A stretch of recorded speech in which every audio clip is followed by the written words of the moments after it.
नहीं हो सकती। जैसे पंखा है, पंखा का जब तक स्विच नहीं दबाएंगे पंखा चालू नहीं होगा। इसलिए हमको भी अपना भक्ति रूपी स्विच को दबाना होगा, जब भी भक्ति की ठंडी ठंडी हवा हमको मिल सकती है।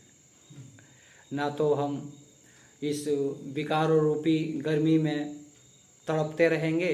शीतल हवा, भक्ति रूपी शीतल जो शांति दुनिया खोज रही है आत्मा से परमात्मा की खोज में, वो नहीं मिल पाएगी।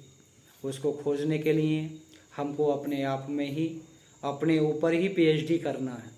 एक तो बाहर की पीएचडी करेंगे, हम प्रोफेसर बन जाएंगे, नौकरी पा लेंगे। लेकिन जब अपने पर पीएचडी करेंगे तो हम अपनी अच्छाइयों को, अपनी बुराइयों को जान सकते हैं और आत्मा से परमात्मा की खोज कर सकते हैं।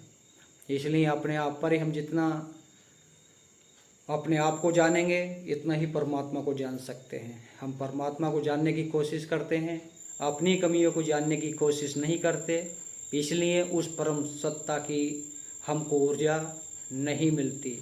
इसलिए अपने जीवन में अच्छाइयों को ग्रहण करेंगे, बुराइयों को छोड़ेंगे तो परमात्मा भी हमारे पास, हमारे घर तक आ सकता है, दर्शन दे सकता है। जिसको सद्गुरु स्वयं कहते हैं, ये मन निर्मल भया जैसे गंगा नीर, पाछे पाछे हरि फिरे कहत कबीर कबीर। अगर हमारा मन निर्मल है, शांत है, विकारों से मुक्त है, तो सद्गुरु को भी हमारे घर तक पहुंचना पड़ेगा। सद्गुरु को हम अपने बस में कर सकते हैं, लेकिन सद्गुरु हमें बस में नहीं कर सकता।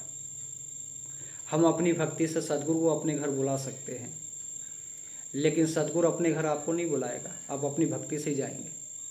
आपको अपने घर तो फिर काल निरंजन ही बुलाएगा। तो इसलिए अपने जीवन में सत्य की खोज करेंगे तो परमात्मा की खोज हो जाएगी। परमात्मा से खोजने से पहले अपने विकारों को ख़त्म करेंगे, सत्य को जानेंगे तो सद्गुरु की भी प्राप्ति जल्दी हो जाएगी। क्योंकि सद्गुरु कहीं भी भागने की, दौड़ने की, जाने की कहीं बात नहीं करते।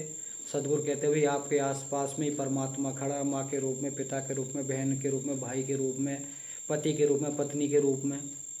तो लेकिन जब वो हमारी दृष्टि होगी तो हर जगह वो सद्गुरु हमको दिखाई देगा। वो हमारी वो दृष्टि नहीं होगी तो सामने भी भगवान खड़ा होगा तो भी हम नहीं पहचान सकते।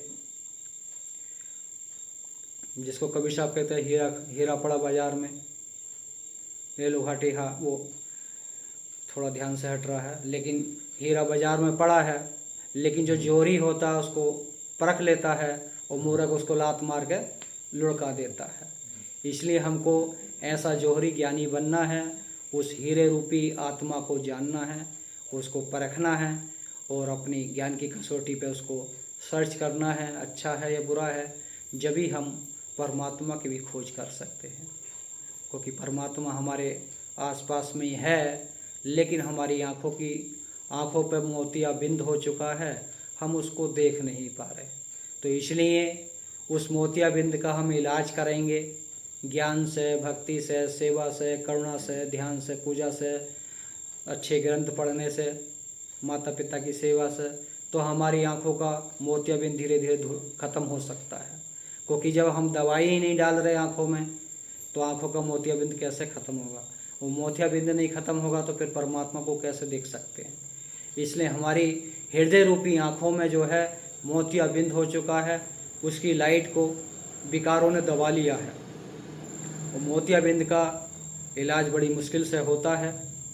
एक बार लाइट चली जाती है तो आती नहीं है, लेकिन कोशिश करते हैं तो कोशिश करने वालों की हार नहीं होती है। अगर हम भी, जिसको सद्गुरु कबीर साहब कहते हैं, धीरे धीरे रे मना धीरे सब कुछ होए, माली सींचे सो घड़ा ऋतु आए सो फल होए। जैसे एक माली होता है, बगीचे को लगाता है, सींचता है, गोड़ता है, धीरे धीरे समय बीतता है, फल उस पे आने लगते हैं। ऐसे अगर हम भी धीरे धीरे भक्ति, भजन, सुमरन, ध्यान करने लगेंगे तो हमारे अंदर भी वो भक्ति रूपी फल, सेवा रूपी फल, करुणा रूपी फल, मोक्ष रूपी फल भी लग जाएंगे और उसका हम आनंद ले सकते हैं। वो आनंद लेने के बाद ही हम अमर तत्व को प्राप्त कर सकते हैं। जिसको कबीर साहब कहते हैं, पियोगे तो जुग जुग जियोगे।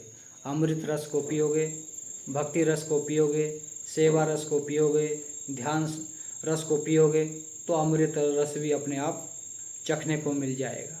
इसलिए अपने जीवन में अच्छाइयों को चखेंगे तो अमृत भी मिल जाएगा, बुराई को चखेंगे तो फिर नरक मिलेगा। और नरक में तो 84 लाख योनियों में आदमी भटकता है, कैसे कैसे उसको जीवन व्यतीत करना पड़ता है। भूखा प्यासे जो आप देख ही रहे हैं, कुत्ता बिल्ली जो जंगली जीव जंतु हैं, जंगल में रहते बेचारे, पेड़ों पर रहते हैं, ठंड में, गर्मी में, वर्षा में, किस हालात में रहते हैं। आदमी तो अच्छी जगह रह सकता है। इसलिए आदमी का जीवन उत्तम माना गया है। उसके अंदर विवेक बुद्धि है, अच्छे बुरे की परख कर सकता है, वो आत्मा से परमात्मा की खोज कर सकता है। अन्य योनियों में आदमी वो भक्ति नहीं कर सकता, जो उसने कर्म कमाई करी है उसी के अनुसार उसको पेट पालन होगा। मनुष्य जीवन में अच्छाई बुराई की तुलना कर सकता है। अच्छाई की तरफ जाएगा तो सद्गुरु मिलेंगे, बुराई की तरफ जाएगा तो यमलोक मिलेगा। तो उसमें हम लक्ष्य 84 में जाएंगे।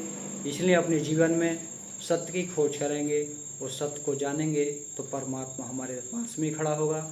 ज़्यादा न कहते हुए अपने शब्दों को विराम देते हैं। बोलिए सद्गुरु कबीर साहेब की, साहेब बंदगी, साहेब बंदगी, साहेब।